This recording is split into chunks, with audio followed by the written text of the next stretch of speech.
பரிசுத்த வேதாகமம் புதிய ஏற்பாடு 1 கொரிந்தியர் 5ஆம் அதிகாரம். உங்களுக்குள்ளே விபச்சாரம் உண்டென்று பிரசித்தமாய் சொல்லப்படுகிறதே.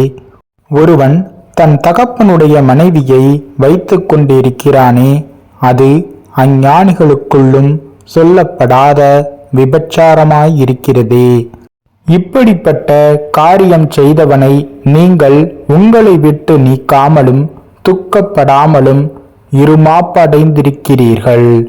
நான் சரீரத்தினாலே உங்களுக்கு தூரமாயிருந்தும் ஆவியினாலே உங்களோடே கூட இருக்கிறவனாய் இப்படி செய்தவனை குறித்து நான் கூட இருக்கிறது போல நீங்களும் என்னுடைய ஆவியும் நமது கர்த்தராகிய இயேசு கிறிஸ்துவின் அதிகாரத்தோடே கூடி வந்திருக்கையில் அப்படிப்பட்டவனுடைய ஆவி கர்த்தராகிய இயேசு கிறிஸ்துவின் நாளிலே இரட்சிக்கப்படும்படி மாம்சத்தின் அழிவுக்காக நம்முடைய கர்த்தராகிய இயேசு கிறிஸ்துவின் நாமத்தினாலே அவனை சாத்தானுக்கு ஒப்பு கொடுக்க வேண்டுமென்று தீர்ப்பு செய்கிறேன். நீங்கள் மேன்மை பாராட்டுகிறது நல்லதல்ல. கொஞ்சம் புளித்தமா பிசைந்தமா முழுவதையும் புளிப்பாக்கும் என்று அறியீர்களா? ஆகையால் நீங்கள் புளிப்பில்லாதவர்களாய் இருக்கிறபடியே புதிதாய் பிசைந்த மாவாய் இருக்கும்படிக்கு பழைய புளித்த மாவை புறம்பே கழித்து போடுங்கள். ஏனெனில் நம்முடைய பாஸ்காவாகிய கிறிஸ்து நமக்காக பலியிடப்பட்டிருக்கிறாரே.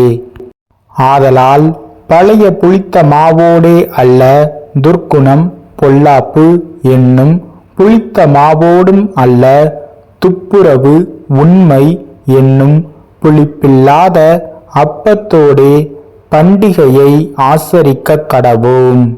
விபச்சாரக்காரரோடே கலந்திருக்க கூடாதென்று நிருபத்தில் உங்களுக்கு எழுதினேன். ஆனாலும் இவ்வுலகத்திலுள்ள விபச்சாரக்காரர், பொருளாசைக்காரர், கொள்ளைக்காரர், விக்கிரக ஆராதனைக்காரர் இவர்களோடு எவ்வளவும் கலந்திருக்க கூடாதென்று நான் எழுதவில்லை. அப்படியானால் நீங்கள் உலகத்தை விட்டு நீங்கி போக வேண்டியதாயிருக்குமே.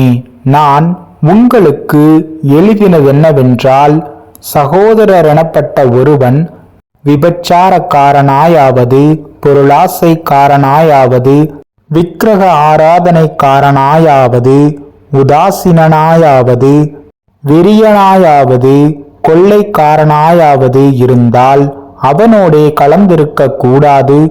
அப்படிப்பட்டவனுடனே கூட புசிக்கவும் கூடாது. புறம்பே இருக்கிறவர்களை குறித்து தீர்ப்பு செய்கிறது என் காரியமா? உள்ளே இருக்கிறவர்களை குறித்தல்லவோ நீங்கள் தீர்ப்பு செய்கிறீர்கள். புறம்பே இருக்கிறவர்களை குறித்து தேவனே தீர்ப்பு செய்வார். ஆகையால் அந்த பொல்லாதவனை உங்களை விட்டு தள்ளி போடுங்கள்.